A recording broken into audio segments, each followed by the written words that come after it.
Girassol, Jornal Boa Noite, Procuradoria-Geral da República e Gino Carneiro, constituído arguido, acusado de crimes de peculato e burla qualificada. Constatação: o governador de Luanda trabalhou nesta terça-feira no município de Ingombota e garantiu novas moradias para famílias que vivem em risco na zona da Boa Vista. Urbanização Nova Vida, munícipes expectantes no início das obras de requalificação das vias de acesso. Alerta do Ministério da Agricultura: cidadãos detentores de terras rurais que não fazem o devido uso podem perder direitos de exploração. Palácio da Cidade, terça-feira, 2 de dezembro. Vamos informar. Bem-vindos.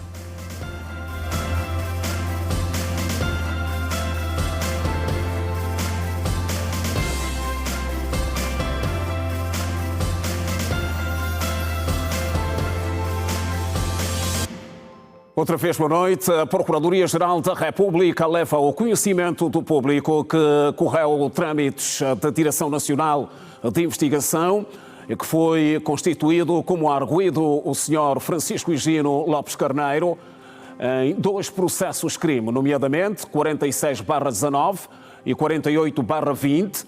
O processo 46/19 está relacionado com a atualização de fundos, com a utilização de fundos públicos para fins particulares pelo arguido na qualidade de governador da então província do Cuando-Cubango, tendo por isso sido indiciado no crime de peculato pelo artigo 362 do Código Penal.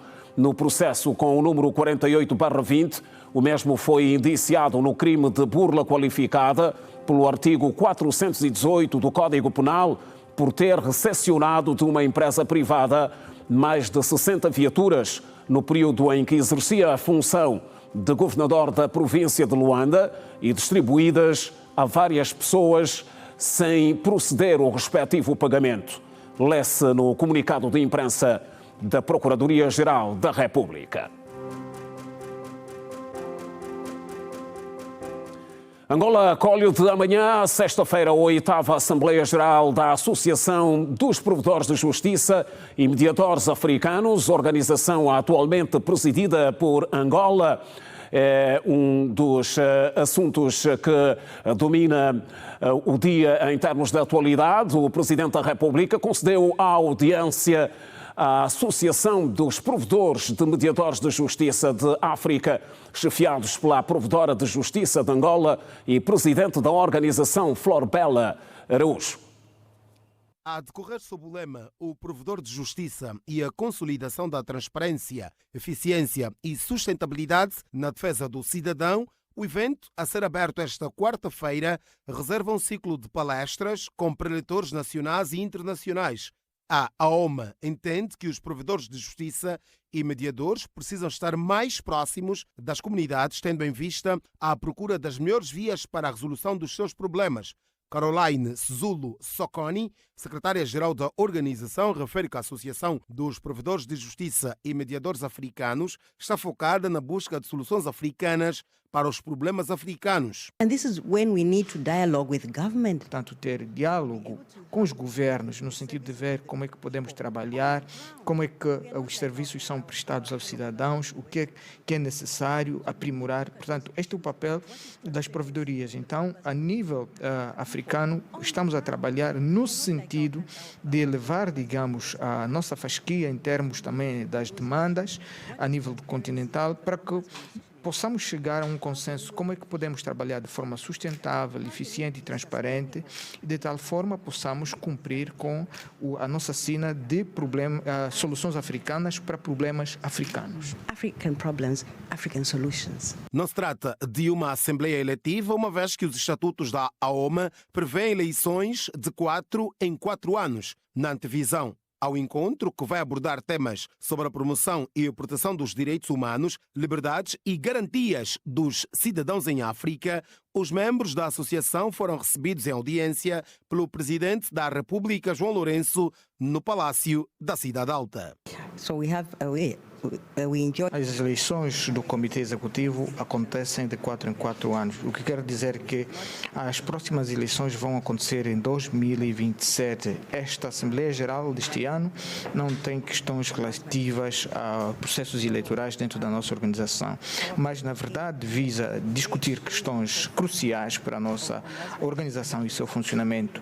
Portanto, o principal objetivo é elevar o perfil das instituições de provedoria a nível do continente africano. Vamos lidar com questões que têm a ver com transparência, eficiência, sustentabilidade a nível das provedorias. To raise the profile.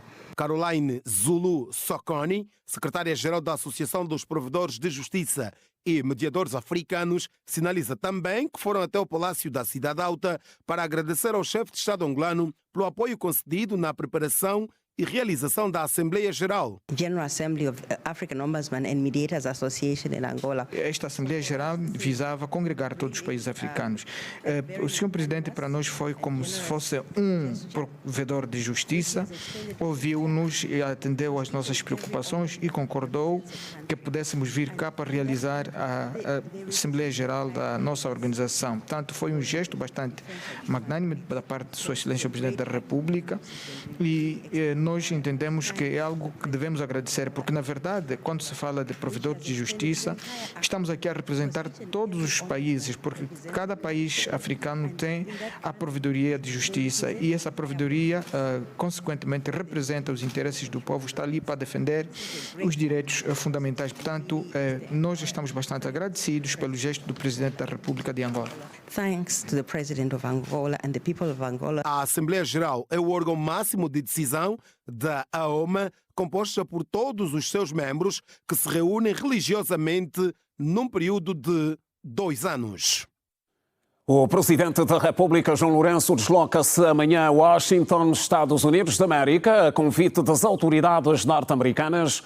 Segundo nota dos serviços de imprensa da Presidência da República, a deslocação do chefe de Estado angolano acontece numa altura em que a cooperação entre Angola e os Estados Unidos da América, com mais de 30 anos, continua a aprofundar-se, estando Angola no centro das atenções da política externa norte-americana em África, fruto de uma diplomacia económica ativa e assertiva.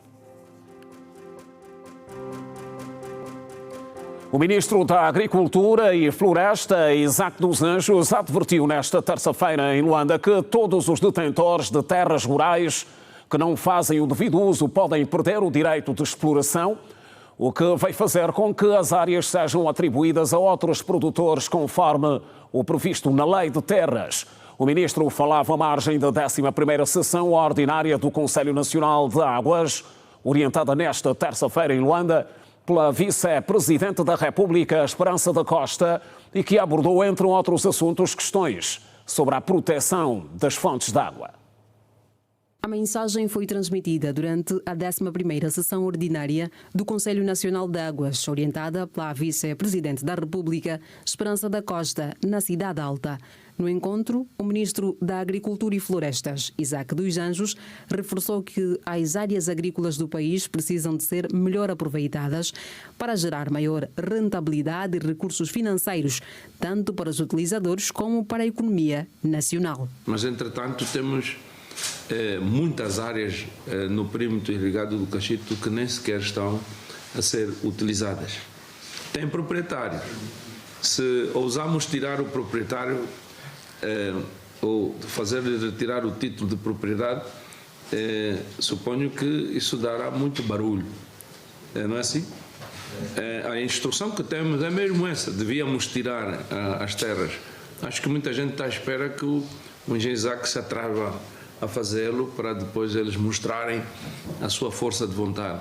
Então o engenheiro Isaac vai fazer o contrário, é convidá-lo a ficar rico, produza, para que exporte, para que haja mais qualidade e mais oferta no mercado interno.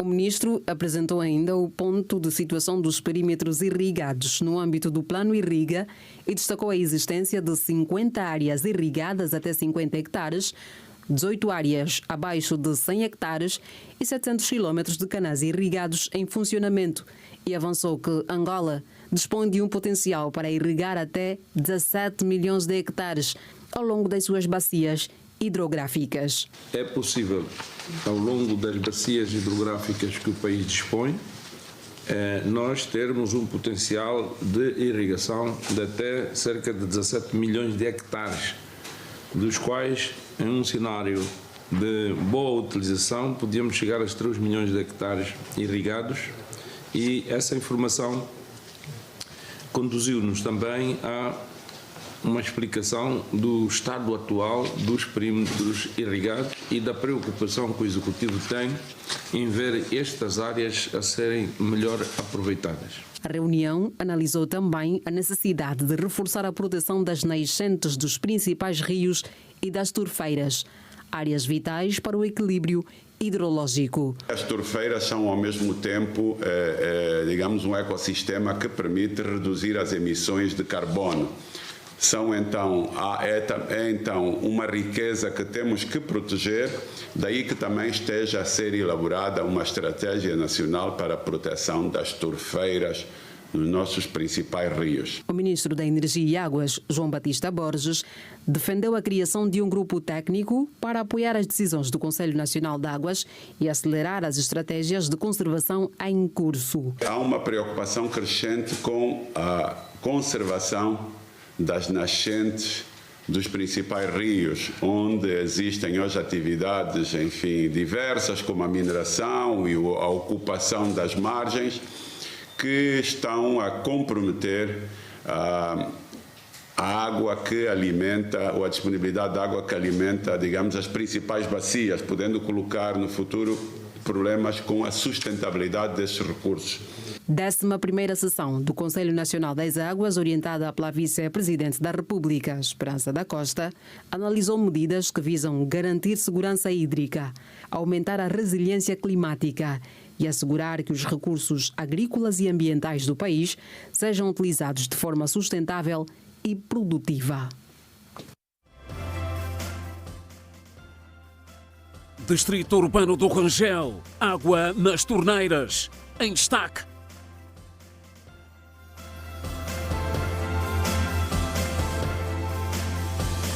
São as notícias no Girassol Jornal. Moradores do Distrito Urbano do Rangel mostram-se preocupados com a má qualidade da água que jorra nas torneiras. Há relatos de doenças e infecções contraídas pelo consumo de água imprópria. Os municípios pedem a intervenção das autoridades. O cenário é de aflição. Baldes, bidões à cabeça em busca do líquido precioso que muitas vezes se apresenta acastanhada. A moradora Domingas Benguela disse que já contraiu alergia devido ao mau estado da água. Mas a água já não está em condições. A água é só já para lavar a louça e limpar o chão. Tomar banho é só já arrasca. Temos sempre falhas de água. Só se essa rua toda esse lado não está a sair, é mesmo só naquela rua. A minha bebê é um rapaz de 6 anos, está com infecção na cabeça. Quando eu tomo banho com essa água, fico mesmo com uma alergia no corpo. A pessoa coça mesmo, se coçar muito e fica com ferida. Mas depois da água, tiver já no fim, você encontra um monte de lixo mesmo aí, como se fosse água parada. Madalena Gonçalves, de 68 anos, moradora do Rangel há mais de 30 anos, sublinhou as dificuldades que tem tido para o tratamento da água. Às vezes vem a torva, eu não controlizo também. Posso encher os baldes, mas tem que repousar assim mesmo. Não vou tirar já diretamente, não. Vou guardar. Amanhã vou coar mais, tá vendo? Vou pôr mais noutros baldes que não tinha água. Aquele lixo que está embaixo fica. O que dá mesmo só desinfetar a água. Alguns moradores, como o caso de Vieiras Fernando, Augusto Danilo e Osvaldo Gonçalves, afirmaram que a água que jorra nas torneiras da rede pública naquela localidade é considerada imprópria para o consumo humano. Quando passa na torneira sai mesmo turva, então às vezes também não é apropriada para o consumo, porque ela vem já com aquela terra. Temos comprado água filtrada, como agora adaptou-se esse negócio de água filtrada aqui nos bairros, então está nos ajudando a ter uma qualidade de água também mais ou menos. Se a água não tiver boa qualidade, também podemos acarretar doenças. Então, se prevenir também é melhor. Nós temos uma água muito turva, né? Com muitos micróbios, mas nós já estamos habituados e frequentemente temos bebido mesmo água assim. Bebi alguma vez a água e fiquei com disenteria. A alternativa é muito dispendiosa, então sempre que podemos recorrer a isso, bebemos a água, é a água que nós temos, vamos fazer como? Na rua de trás, onde está a tubagem, é onde está o lado do esgoto. Imagina que o tubo rebente do lado do esgoto e mesmo assim a água está a sair. Você vai beber aquela água, vai tomar banho com aquela água, que você não sabe se realmente é água potável que está a sair, é água misturada que está a sair, água do esgoto ou água limpa. É complicado. Nós às vezes fizemos aquela reclamação, dissemos que não, a água às vezes vem meio castanhada, a água às vezes vem com um odor muito assim, muito forte, não está cheirando nada bem. Normalmente eles dizem que nós temos que ir ao banco de reclamações, eles simplesmente são agentes de cobrança, são agentes que só vêm trazer a fatura, vêm fazer o anúncio que a IPAU está a cobrar água. Moradores do distrito urbano do Rangel mostram-se agastados com a má qualidade da água que chega às residências, afirmando que já contraíram infecções na pele como consequência. Muitas vezes são obrigados a gastarem o pouco que têm para adquirir água filtrada para evitar doenças. Há uma grande expectativa dos automobilistas em relação ao início das obras de requalificação das vias na urbanização Nova Vida, um dos mais recentes projetos habitacionais já erguidos na capital do país. As estradas na zona estão em avançado estado de degradação, aliado ao problema está igualmente a falta de sarjetas para o escoamento das águas residuais. Os automobilistas estão preocupados com a situação de degradação das vias de acesso da urbanização Nova Vida, tornando a circulação de veículos e pessoas difícil. As ruas que mais preocupam são as vias 116, Rua 28 e 50. A rua que dá acesso ao Comando Municipal do Quilamba-Quiache encontra-se fechada. A rua da Nova Vida é muito mal. Tem muitos assaltos aqui, buraco. Essa rua 46, mas nessa rua na 28. Falando das ruas de Nova Vida, totalmente péssima mesmo. Né? Tantos buracos e praticamente você chega em casa bem arrebentado mesmo. Está muito péssimo mesmo. Não há segurança. Até tem tido muitos acidentes por conta das estradas. Os buracos são tantos e às vezes a opção tem sido mesmo andar em cima do passeio. Até para quem vai no Comando Municipal do Quilamba-Quiache, a estrada está fechada, já só tem um passeio onde todos passam. Conforme veio a senhora, eu estava a ver e tive que mudar de faixa, porque deixei de passar na minha faixa própria e tive que passar numa outra faixa, porque está mesmo cheia de buraco. Imagina só, ainda não caiu ainda nenhuma chuva, enquanto já nesse estado. Imagina quando voltar a cair uma chuva. Então as coisas só vai só piorar. Então está mesmo mal. Só para veres, teres a mínima noção, ainda nem choveu. Isso não é chuva. Eles acham que a vala aí que está cheia, alguma coisa do gênero, já está assim, imagina quando chover. O asfalto em muitas ruas há anos que foi engolido pelas águas residuais e das chuvas, que procuram por valas de drenagem ou esgotos para descongestionar a urbanização criada em 2003. Apesar de não viver dentro da urbanização, João Futa diz que entrar no Nova Vida é um verdadeiro martírio. Falando das vias da Nova Vida, há muita dificuldade mesmo, excepto eu tenho vindo de motociclo para poder fazer a minha atividade laboral e dificulta mesmo muito, porque a entrada principal, que é diante dos pais, também está uns causos mesmo, sem falar da entrada do Emirage também está mesmo mal. E atualmente que dá uma prerrogativa de entrar sem nenhuma dificuldade, ela é em direção à portaria. Em novembro de 2023, foi aprovado um contrato no valor de mais de 259 milhões de dólares para a reabilitação das ruas. Os automobilistas pedem que desta vez as promessas de requalificação sejam feitas na prática e não só na teoria. É de agradecer, né? Por acaso se pegarem mesmo essas ruas, né? reabilitarem, vamos agradecer, né? O esforço do nosso Estado. Vamos agradecer. Se for para isso, agradeceria bastante, porque vai minimizar muito na circulação, não só fez já faz tempo. Mas que não olhassem só as obras nas imagens, que olhassem também com olhos nus. Ou seja, que quando tiver a fiscalizar, para não ver só nas imagens, para procurar também ver, na realidade, se as obras estão sendo feitas ou nem por isso. Os inúmeros buracos colocam em risco a vida de automobilistas que circulam por esta parcela do município do Quilamba-Quiache. A falta de espaço para a construção de infraestruturas sociais no município de Ingombota preocupa o governo provincial de Luanda, que promete nos próximos dias intensificar negociações com parceiros para o financiamento de projetos que beneficiem os munícipes. Segundo o governador Luís Nunes, que trabalhou nesta terça-feira no município de Ingombota, os proprietários de alguns espaços devem provar a legalidade dos imóveis sob pena destes perderem.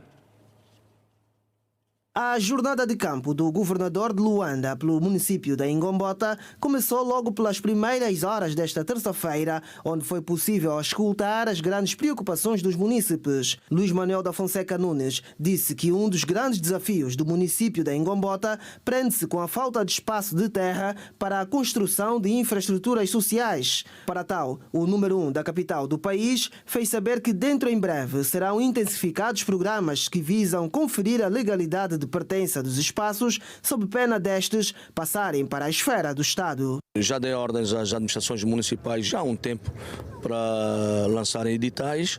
As pessoas todas que têm terrenos vagos e que se dizem titulares da posse já têm que apresentar documentação que suporte isso, porque nós temos que ir atrás de áreas para nós fazermos infraestruturas sociais para estar à disposição das nossas populações. Luís Nunes, que procedeu à reabertura da rua Guilherme Toné e visitou infraestruturas escolares, obras de melhoria da imagem do município, garantiu para breve que as famílias que vivem sobre as encostas da Boa Vista beneficiarão de novas habitações e as atuais serão demolidas. Estamos a trabalhar para tentarmos tirar as pessoas dessa zona, mas para isso temos que arranjar outras condições para elas viverem. E quando eu digo é um teto e com o mínimo de condições, água, energia, mas é isso que nós estamos a trabalhar. Não, eu já tenho dito que nós neste momento temos poucos, não temos muitos, porque eu já disse que Luanda é a província mais pequena a nível de dimensão territorial. Só para dizer que nós tínhamos 18 mil quilómetros quadrados, hoje temos 1.800 quilómetros quadrados. Portanto, da antiga Luanda só ficamos com 10%, mas ficamos com a população. Continuamos a ser a província que mais gente tem no país, portanto, à volta de 40% a 50% da população do país. Mas estamos a fazer tudo por tudo para dar a volta a esses problemas todos. Mais estabelecimentos de ensino em Luanda e outras infraestruturas estão para serem entregues brevemente. Estamos a ir ao encontro das preocupações que as nossas populações estão a pôr na mesa. Portanto, mais educação, mais construção de escolas, melhorar as escolas que já temos, que temos muitas escolas que estão em péssimo estado, mais saúde, também nas mesmas condições, melhorar os centros que nós temos e mais construção de mais centros de saúde e vias de comunicação, mais segurança pública e mais higiene, mais limpeza, né? Um combate acérrimo ao lixo. Luanda também, o Ingombota, também é um dos municípios que está preocupado com as valas de drenagem, a limpeza, e nós estamos a trabalhar para que tenhamos valas mais limpas e uma Luanda melhor para se viver. O governador de Luanda, que se fez acompanhar da administradora municipal Milka Kakesse, visitou também a esquadra da Ilha do Cabo, a foz da vala de drenagem do Soroca, entre outras infraestruturas. Em Benguela, a reportagem da Rede Girassol esteve nesta terça-feira num dos mercados da cidade ferroportuária do Lobito para aferir os atuais preços dos produtos alimentares, que continuam a subir, de acordo com os munícipes ouvidos, que temem que o quadro piore com a aproximação da quadra festiva. Nesta zona da cidade de Lobito, os cidadãos têm a oportunidade de adquirir os produtos alimentares a grosso e a retalho. O fluxo de cidadãos justifica-se a olhar pelo contexto festivo, já visível em função da oferta de produtos nos mercados formais e informais. A farinha e o ovo são, entre outros produtos, os mais procurados, mas os preços continuam a subir dia após dia. Os preços estão muito altos, muito alterado mesmo.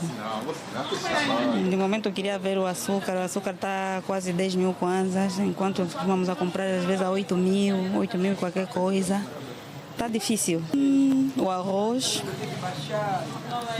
a massa, o óleo, essas coisinhas todas. Este grupo de senhoras adquiriu uma caixa de frango para a prática da famosa sócia, dados os altos preços dos frescos, situação considerada difícil para muitas famílias sem capacidade financeira para a aquisição dos produtos a grosso. Está mesmo alto, está alto. Então, estamos aqui a martelar a cabeça para ver se conseguimos fazer alguma coisa para trazer em nossas casas. Mas, olha, está duro, está difícil. Queremos que pelo menos o preço da cesta básica diminua um bocado, para nós podermos fazer alguma coisa nas nossas casas. O saco de arroz era 25 mil para cima, mas agora já tem de 22 mil, de 21 mil. Mas mesmo assim, tem pessoas que não conseguem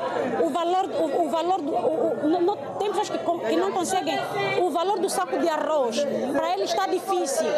Vão nas praças, decidem comprar nos quilos, porque já não tem como. Nos mercados formais e armazéns grossistas, a tendência é de alteração constante dos preços em meio à disparidade em diferentes pontos comerciais. Os preços variam, né? Há vezes que os preços por semana mudam conforme vê. O óleo que nós comprávamos a 1.839, hoje já está a 1.899. Variam, os preços variam. E assim que estamos a aproximar as festas, então cada vez que os preços vão disparando mais. E ainda mais como este mês já todo mundo quase recebe o 13º, será pior. Já estamos a ver os sacos do arroz, já está a atingir 25. E até lá, até 27 mil vai chegar, ou quase 30 mesmo. Porque este país é mesmo isso. Cada dia nada vai para baixo, sempre a tendência é subir. E a situação mesmo da alimentação está cara. Famílias em Benguela e a situação dos atuais preços dos produtos alimentares no início do mês das festas de Natal. A realidade dos preços no mercado em relação aos produtos da cesta básica em Benguela. O mesmo a nossa equipa constatou em alguns mercados a nível da capital do país. Entre os produtos que registraram ligeira alteração, encontram-se o saco de arroz de 25 quilos. Os preços variam entre 21 a 24.500 kwanzas, dependendo da marca. O mesmo acontece com a fuba de milho amarela, onde os preços variam entre 10 a 12 mil kwanzas. No preço da massa alimentar não houve alteração, mantém-se a 5.600 kwanzas. O óleo alimentar, a caixa custa agora 23 mil kwanzas. Na verdade, falando da cesta básica, os preços estão muito altos mesmo. Os preços estão muito altos. Gostaríamos que fizesse alguma coisa, o governo em geral fizesse alguma coisa, para poder baixar um bocado os preços da cesta básica. Estamos a falar do arroz, do óleo e da massa, está mesmo um bocado alto mesmo. O preço da cesta básica está mais ou menos. Cada dia que passa aumenta algumas percentagens, mas está mais ou menos, apesar que nem todo mundo tem a mesma possibilidade de comprar o saco de arroz, o óleo e a fuba, porque está muito caro, 20.900, outro 21 mil, nem todo mundo tem essa possibilidade, né? Júnior Walter faz uma comparação dos preços de alguns produtos nos últimos meses. Sim, os meses passados nós também tínhamos óleo, a caixa custava 20 mil, 21 mil. Mas agora também estão a 22 e 300 ou 23 mesmo. Suponhamos o óleo fula, está mesmo 23.600. Também falando da fuba também. A fuba também já tínhamos fuba de 9 mil kwanza, mas agora já não temos fuba de 9 mil kwanza. Agora a fuba está 10.300, exatamente é isto. açúcar também, tudo ide mesmo, mesma situação. O balde de tomate está a custar 1.500 kwanzas, um preço abaixo se comparado com os meses anteriores. A cenoura, o repolho, a batata e a cebola registraram um ligeiro aumento. A rede de cebola estamos a comprar a 30 mil, tem de 30 mil a grossa, tem a média de 27.500.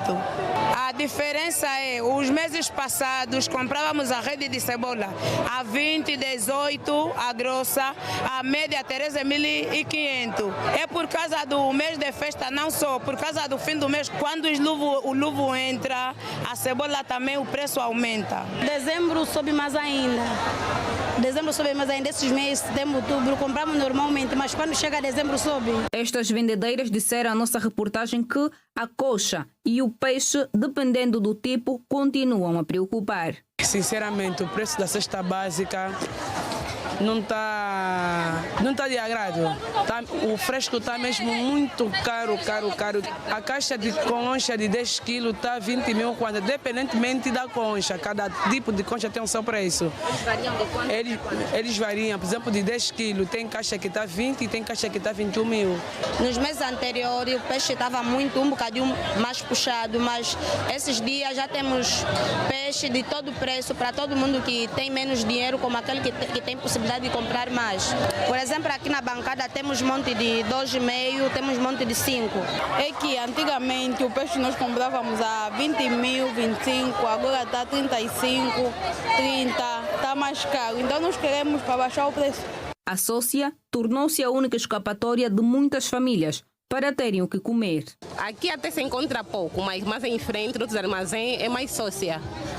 Até meia das meias também existe, porque as coisas estão cada vez mais piores.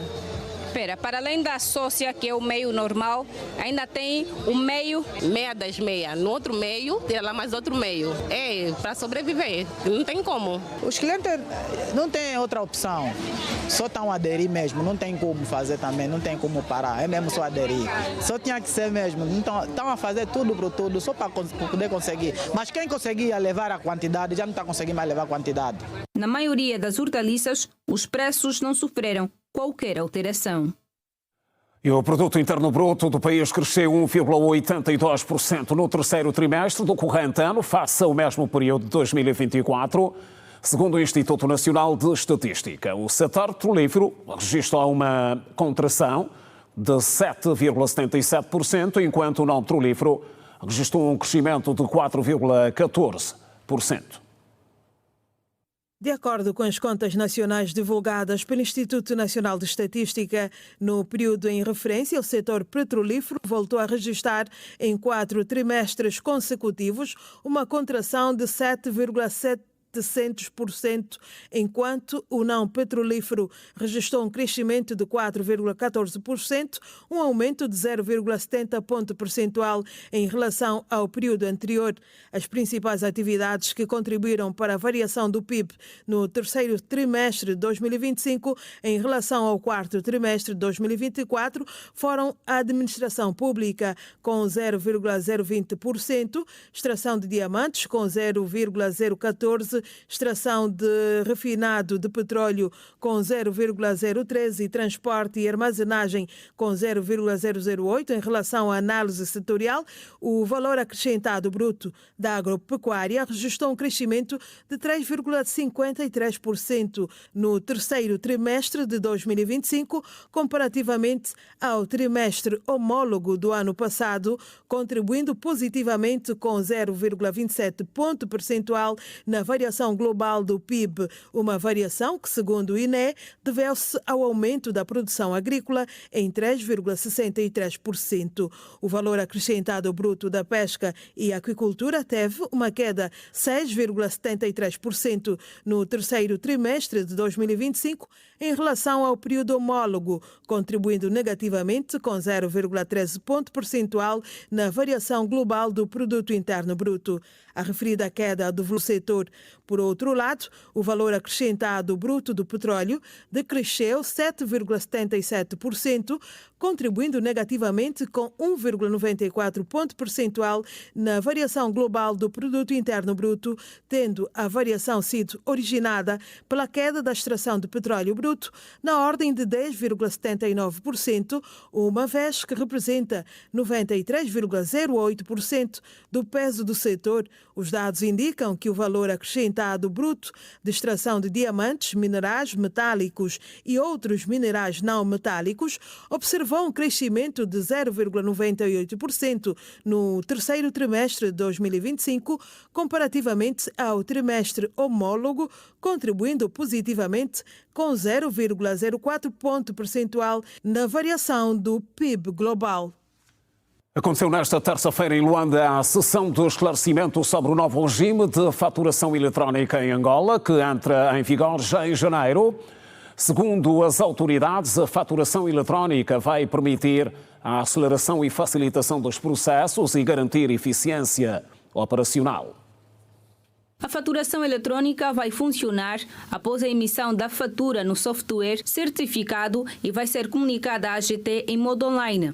Para os grandes contribuintes, os fornecedores do Estado, a faturação eletrônica entra em vigor de forma imediata já no dia 1º de janeiro de 2026. O Decreto Presidencial 71 de 2025, que prevê a aplicação para a generalidade das províncias. Para os grandes contribuintes e para as empresas fornecedoras do Estado, seja a entrada em vigor seja de forma imediata, neste momento previsto para 1 de janeiro de 2026.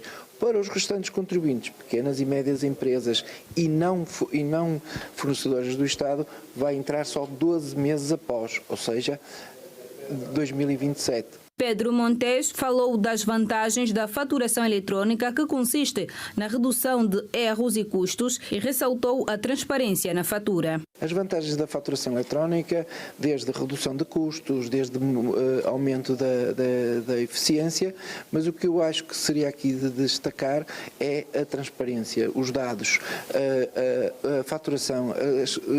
Nós às vezes podemos não nos lembrarmos, mas a fatura titula uma transação económica cujos dados são de muita importância, nomeadamente e principalmente para a arrecadação do IVA.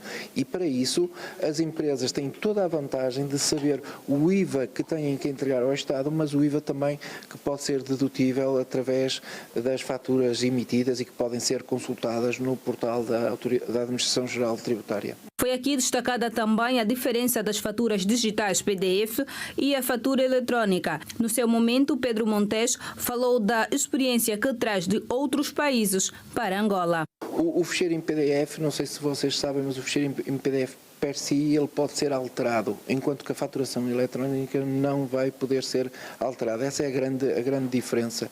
Depois, a faturação eletrónica será validada pela Administração Geral Tributária. O PDF não é validado por ninguém neste momento. E essas são as duas grandes diferenças. A fatura eletrónica traz esta veracidade, esta simplicidade também, mas principalmente veracidade aos dados que nós estamos a comunicar. João Soares, gestor regional de Angola da SEGID, disse que a companhia tem dado passos largos no que consiste a modernização fiscal e argumentou ainda que a questão da internet não será problema.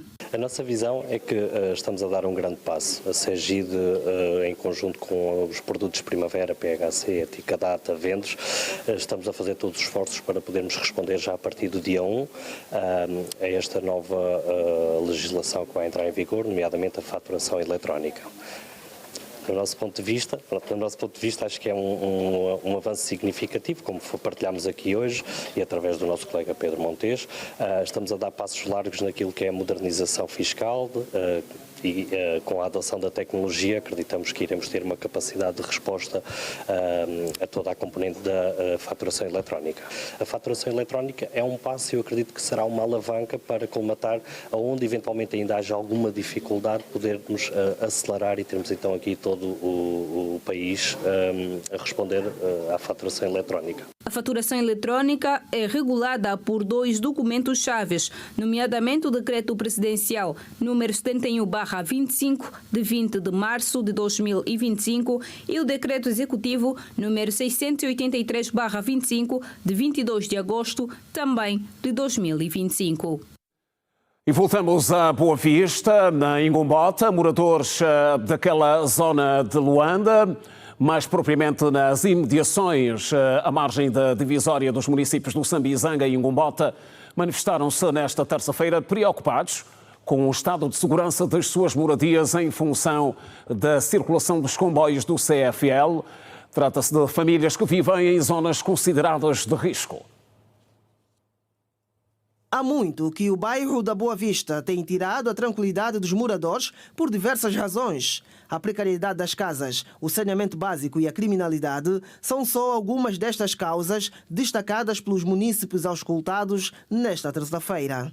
Nós temos muita debilidade no nosso município, no nosso bairro, principalmente a vala da drenagem, está mesmo mal. Nós temos a enxurrada que está a se aproximar neste exato momento. Nós estamos à época que nós estamos da chuva e está mal. Nós temos a delinquência juvenil, há muita prostituição no bairro da Boa Vista. O nível da prostituição aumenta a cada dia, a cada segundo, e isto é muito mal, é crítico. A nível do alcoolismo aumenta todos os dias. Tem muita delinquência mesmo, as pessoas à volta das 20 já não se anda em paz. Toquei no ponto sobre as zonas, os imóveis abandonados aqui no município de Ingombota, não é? Que ultimamente têm sido ocupados por meninos que saem de várias zonas da nossa cidade, não é? E que tornam aquilo um centro de poluição a céu aberto. Não é? E que não é só prejudicial para eles, mas também para quem vive à volta. Não é? E dizer que esses meninos também merecem uma certa dignidade, são cidadãos angolanos, não é? A passarem necessidades. Em qualquer parte do mundo temos situações dessas, pessoas a passarem necessidades. Por isso é que temos governo, temos administrações para tratarem esses assuntos com alguma delicadeza e algumas especialidades. Quem diariamente enfrenta as peripécias do bairro descreve o clima de insegurança resultante de tremores provocados pela passagem dos comboios na estação ferroviária do CFL. As casas mesmo se encontram muito danificadas, então nós estamos a pedir mesmo encarecidamente que para ver mesmo essa nossa situação. Diz que é um sítio melhor, que não estamos mais do jeito que as casas estão, porque em 2012 tiraram algumas casas, 2016 a Deep Order tirou algumas outras casas, então nós que ficamos tão danificadas, todas as casas estão muito rachadas. Nós estamos mesmo, aceitamos que o governo, sim, um sítio melhor que esse, então nós aceitamos. Não conseguimos apanhar sono quando o comboio passa. E as casas também aqui, com o comboio também está a rachar. Não temos mais casas boas também aqui. Não temos mesmo casa boa. Está mesmo mal. E para desafogar alguns encargos do Estado, juntam-se ONGs com garantias de apoio e trabalho de melhoria do saneamento básico, como diz José Gombo, o presidente da Jucarente. Nós vimos que o bairro da Boa Vista é um bairro que já fizemos intervenção e aqui vamos fortificar com as comissões de moradores maior interação com os munícipes e aqueles problemas de base não voltarem a acontecer, que é o saneamento básico. É um problema que as próprias comissões de moradores conseguem trazer como solução e ajudando também o governo ou a administração municipal na resolução desses problemas. Há dias a Jucarente vai fazer a conferência sobre a preservação dos bens públicos, porque nós entendemos que o governo tem feito muita coisa, mas a preservação é que não existe. Então vamos todos nos unir, a sociedade civil, para que esse esforço do governo seja trazido em benefício às comunidades. O município da Ingombota foi nesta terça-feira radiografado pelo governador de Luanda, Luís Manuel da Fonseca Nunes. Giração Jornal com o melhor da informação, terça-feira. Voltamos a seguir o curto intervalo. Até já.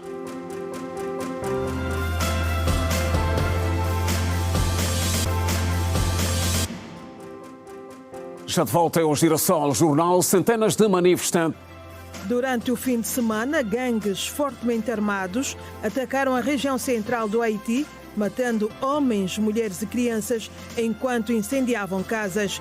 Ativistas políticos dizem que as autoridades foram alertadas sobre o aumento da atividade de gangues na região. A polícia pediu reforços de emergência, alegando que metade da região central de Artibonite caiu sob controle de gangues após ataques às cidades de Bercy e Ponsonde. Grande parte da força policial do país está em Porto Príncipe, ao lado de oficiais quenianos, liderando uma missão apoiada pela ONU para repelir gangues na capital. O ministro da Defesa da Nigéria, Mohamed Badaru Abubakar, renunciou, informou o gabinete do presidente da República nesta segunda-feira. A sua saída ocorre em meio a uma crise de segurança crescente que resultou no sequestro em massa de centenas de crianças em idade escolar nas últimas semanas. O presidente da República, Bola Tinubu, declarou na semana passada uma emergência nacional de segurança e ordenou o recrutamento de mais de 20 mil polícias. A Nigéria está a enfrentar dezenas de grupos armados que atuam em comunidades remotas, onde o governo e as forças de segurança têm alcance limitado. Em novembro, mais de 300 pessoas foram sequestradas de uma escola no norte do estado do Níger. Poucos dias antes, 25 alunas foram sequestradas no estado vizinho de Kebbi. A crise se tornou mais complexa à medida que grupos de outras partes da região do Sahel se juntaram a facções jihadistas do Boko Haram, que buscam expandir sua presença no norte da Nigéria. 13 pessoas morreram e mais de 20 ficaram feridas após um deslizamento de terra na região amazônica do Peru afundar 2 embarcações no rio Ucayali, informaram as autoridades de saúde locais. Segundo a agência de notícias peruana Andina, 13 pessoas tiveram mortes confirmadas e 28 continuam desaparecidas após o deslizamento de terra que ocorreu em uma área portuária de Paria, localizada a cerca de 415 quilômetros a nordeste de Lima, capital peruana, atingindo 2 embarcações que seguiam para outras cidades às margens do rio. Uma embarcação chamada de Rápido Oriente ficou completamente submersa, enquanto outra, a De Origo, sofreu danos graves, informou a Andina. A De Origo vinha de uma comunidade indígena próxima e havia parado em Paria para que os passageiros pudessem desembarcar quando ocorreu o deslizamento de terra, acrescentou a agência. Entre os passageiros estavam professores e médicos. Duelo de acertos no Girabola. Expectativas no Petro de Luanda. Em destaque.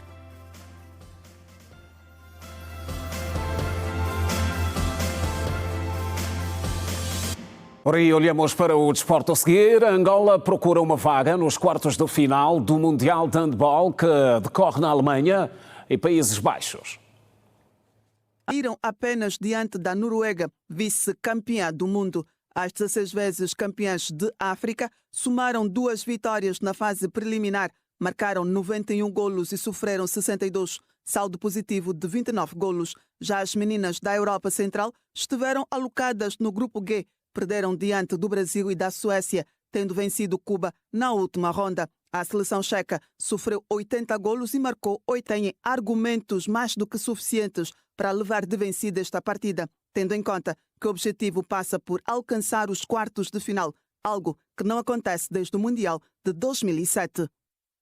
O Petro de Luanda recebe nesta quarta-feira no Estádio Nacional 11 de novembro o Cabos Corp do Palanca em duelo de certo da jornada 8 do Girabola. No lançamento do duelo, Frank Artiga não escondeu o seu desejo de conseguir os 3 pontos.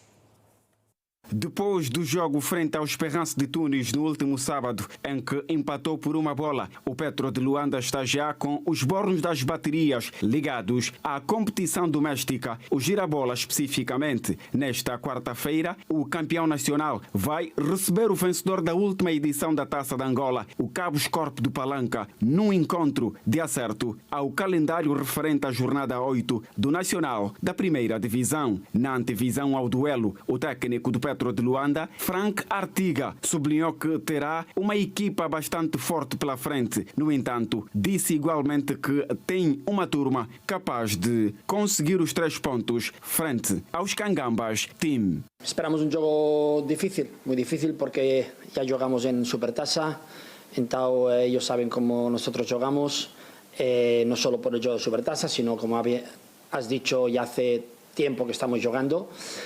En la Supertaça quizás pudimos sorprender un poco a Cabuscor, pero ahora ya es más difícil, entonces esperamos un... Frisou que Gilberto Gibelé é uma dúvida para o duelo desta quarta-feira, ao passo que Pedro Aparício é certo que ficará fora da equipa por cerca de 3 meses por conta de uma lesão.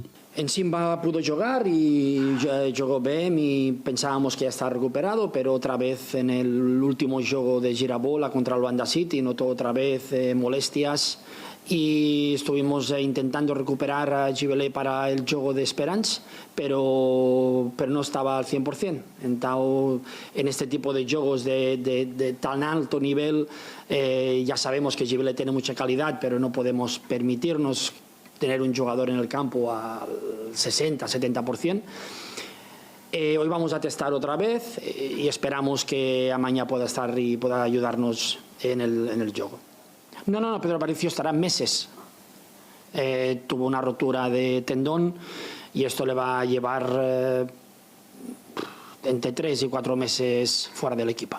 O jovem extremo tricolor de 17 anos de idade, Ilídio Panda, garantiu que tem sido muito proveitoso aprender com os grandes jogadores que constituem o plantel do Petro de Luanda. Por outro lado, Panda frisou que dará o seu máximo para conseguirem os 3 pontos, caso for chamado ao jogo. Mas esperem de um Ilídio bastante competitivo, né? Capaz de ajudar a equipa a concentrar-se e irmos naquilo que é o nosso objetivo, que são mais 3 pontos. Sinto-me privilegiado, né, por essa oportunidade, e isso tem sido de acordo aos trabalhos que temos feito e os trabalhos que tenho demonstrado durante a semana. Digo que por isso é que tem sido opção diante desses jogos. Recordo que o Petro de Luanda e o Cabuscor de Palanca vão nesta quarta-feira ao jogo número 30 da história. O conjunto do Catetão soma 15 vitórias contra 7 da turma da Rua F do Palanca. Pelo meio, há ainda 8 empates. O Cabuscor do Palanca prepara-se para o duelo frente ao Petro de Luanda, que vai contar para a 8ª jornada do Girabola. Beto Bianchi, treinador do combinado do Palanca, pretende ter uma postura neste jogo. A turma do Palanca luta para chegar aos lugares de destaque da maior prova futebolística do país, o Girabola. Em crise de resultados, nesta altura, Beto Bianchi, treinador principal, reconheceu que está difícil conseguir resultados positivos. Todavia, mostra-se confiante e pretende corrigir o que está mal. A nível de resultado, nós estamos com um problema, né? Mas a nível de jogo, não. Porque o último jogo mesmo nós controlamos do começo ao final, mas infelizmente em 2 jogadas que o rival chegou à nossa área por falho individual, eles conseguiram marcar 2 golos. Então a gente tem que corrigir essa situação, porque a equipa está apresentando um futebol bastante convincente, mas a nível de resultado nós estamos tendo dificuldade, principalmente a nível ofensivo, né? Até 3/4 de campo nós estamos fazendo muito bem e falta um pouco mais de eficiência, né? Na linha de ataque. Primeiro o treinamento diário, né? E depois também os jogadores, né? Que tem que colocar um pouquinho mais da parte deles, no sentido de ter um pouco mais de tranquilidade na hora de finalizar e principalmente a toma de decisão. O Cabuscor do Palanca vai enfrentar no próximo duelo o Petro de Luanda, que também está a correr atrás da liderança. Beto Bianchi, como olha para este adversário? O Petro sabemos já quem é, sabemos o nível que tem, mas a gente tem que pensar mais em nós que no Petro, sinceramente. A essa altura, a turma do Palanca ocupa a 8ª posição do Girabola com 12 pontos, um total de 3 vitórias, igualmente 3 derrotas e 2 empates. O duelo com o Petro de Luanda acontece nesta quarta-feira, às 16 horas, no Estádio Nacional 11 de novembro e será de acerto à 8ª jornada. Estamos a informar ao Girassol Jornal, mas um curto intervalo a seguir. Até já.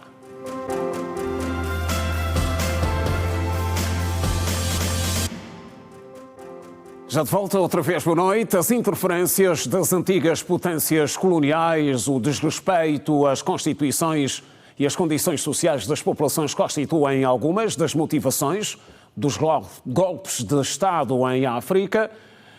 São ideias que foram partilhadas pelos convidados do Girassol Debate desta semana, que analisou o tema África, processos políticos, golpes de Estado e desenvolvimento.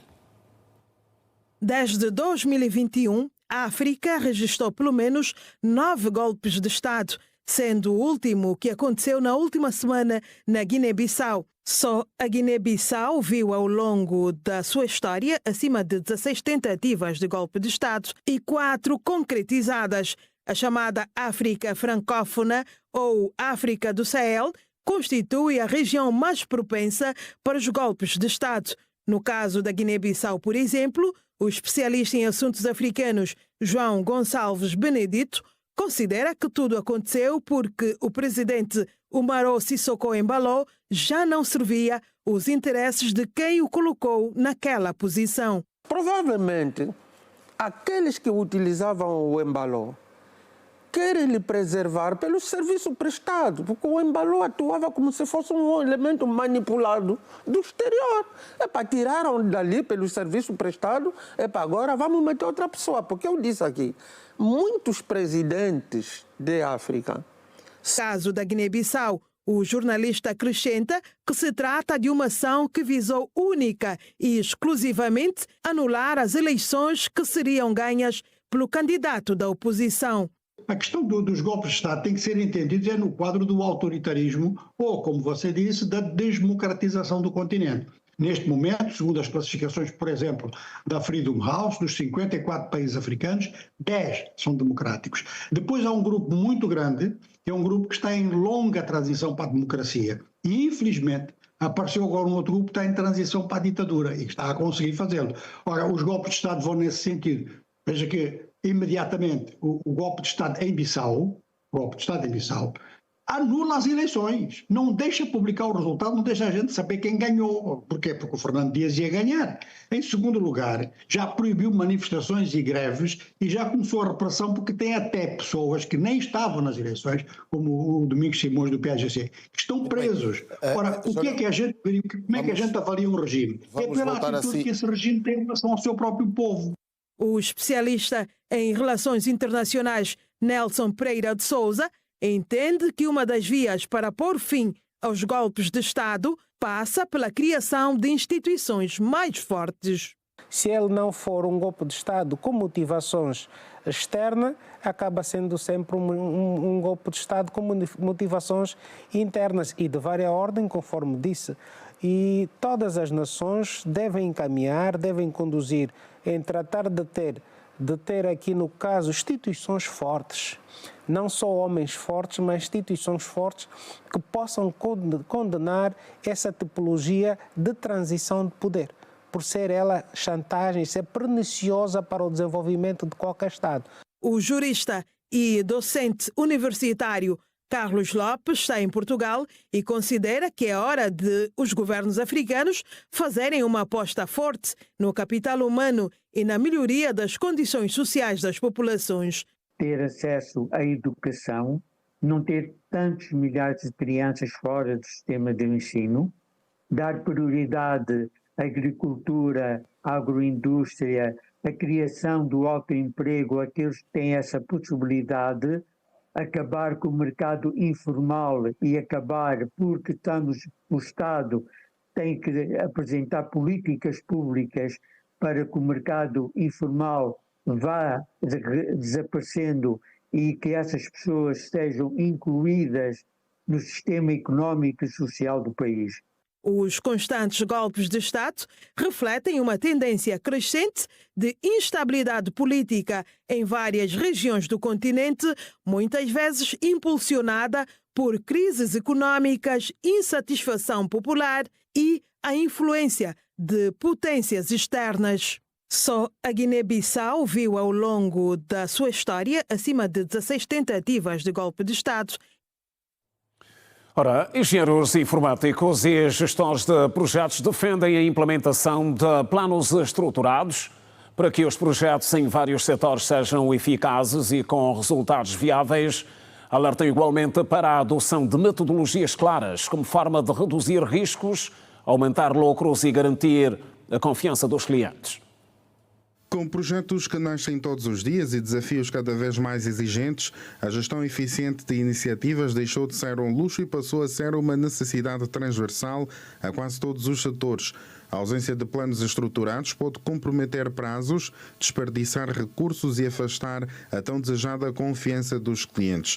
Engenheiros informáticos e gestor de projetos analisaram este cenário no encontro que teve lugar no último sábado em Luanda, que abordou temas voltados para conteúdo local no setor petrolífero, desenvolvimento sustentável, políticas públicas, inovação e desafios económicos. Quando não incluímos gestor de projetos neste processo, acabamos de ter os processos todos desorganizados, está a perceber? Acabamos de ter os processos não bem delineados, porque nós temos na nossa praça muitos engenheiros e nós temos visto que os engenheiros não gostam de documentar processo, não gostam de documentar os projetos. E ter um gestor de projetos neste quesito ajuda a alavancar e ter uma tomada de decisão mais assertiva em qualquer negociação entre empresas. Projetos fintechs podem sim impulsionar aquilo que é o objetivo estratégico de qualquer uma empresa petrolífera. Isso dependendo muito daquilo que será o objetivo definido, né? Quais são as soluções que a própria empresa procura, né? Estamos a falar de petrolífera, podemos trazer aqui dados um exemplo que é importante para a petrolífera. Nós podemos usar soluções a nível de data e análise, né, para poder responder aquilo que for necessidade de uma empresa petrolífera a nível de fintech. A cultura organizacional foi outro ponto levantado. Há empresas que não estão preparadas para inovar e quando isso acontece, o fracasso torna-se quase inevitável. Somos um mercado em desenvolvimento rápido, então todos os projetos precisam de gestores. Não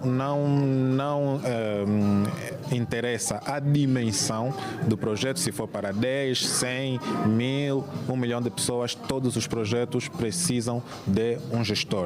E hoje, neste evento, estivemos a analisar e a ver as melhores práticas de gestão de projetos. Vimos igualmente, ou contribuímos igualmente, sobre como os projetos devem ser feitos, guiados, liberados, como avaliar ou estudar e compreender as necessidades. A falta de uma gestão de projetos para uma empresa pode gerar insegurança, segundo explicou este engenheiro informático e gestor de projetos. A organização que não tem um PMO ou um departamento de gestão de projetos, ele de fato já para o cliente já cria uma insegurança, não é?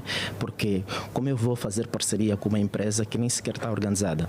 Porque o gestor de projetos traz isso, ter um departamento que trabalha exclusivamente na organização de todos os projetos da empresa, isso também ajuda não só na organização como na tomada de decisão, porque nós centralizar os projetos em um só departamento e esse departamento ter especialista pode ser em certificações PMO, em outras certificações, esses especialistas eles trabalham exclusivamente para poderem dar resposta às necessidades de todos os projetos da empresa. A gestão de projetos adota, na maior parte das vezes, metodologias internacionais, metodologias que não foram construídas pensando na nossa realidade.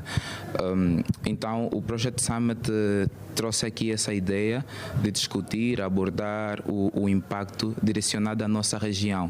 E quando esses pilares estão desalinhados, os resultados são comprometidos. E mostrar o profissionalismo, nós estamos a falar a estrutura completa do departamento da direção, não é? E se temos uma área específica que trata dos projetos da organização, é importante no ato da negociação com o cliente eu mostrar como é que eu estou de forma estrutural.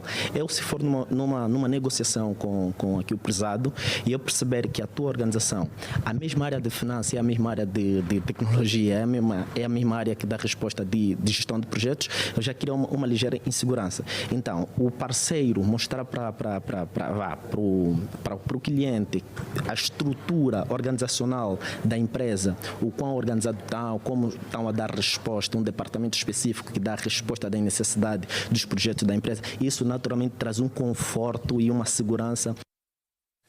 Ora, está cumprida a missão informativa por hoje no Girassol Jornal. O próximo encontro acontece amanhã à mesma hora, 19h45. Votos de continuação de boa noite, passe bem.